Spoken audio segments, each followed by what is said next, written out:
directement au ministre de l'Intérieur. Les mensonges de M. Darmanin doivent d'ailleurs pousser, je pense, à demander le déclenchement d'une enquête parlementaire pour savoir comment ça s'est passé, car incontestablement, il y a des gens qui étaient munis de faux billets. Gérald Darmanin désigné responsable de ce chaos. Jean-Luc Mélenchon le pense aussi, mais d'après la France insoumise, il n'était pas seul à la manœuvre.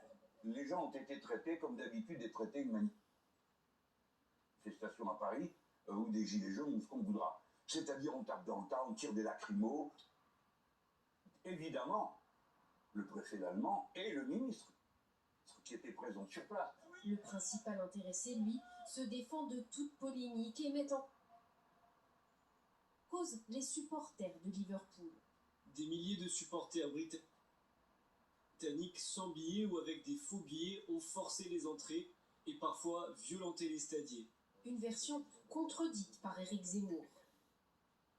Je me suis contenté de regarder les images et on voit bien que ce ne sont pas des supporters de Liverpool. Tout le monde voit la même chose que moi. C'est évidemment des racailles de banlieue qui sont arrivés pour voler les gens, pour les agresser. À son tour, le président du Rassemblement national demande des comptes. Des témoignages de supporters et de médias étrangers rapportent de multiples vols et agressions hier aux abords du Stade de France commis par des bandes locales organisées. Que Gérald Darmanin cesse de mentir aux Français et dresse publiquement le vrai bilan de cette soirée.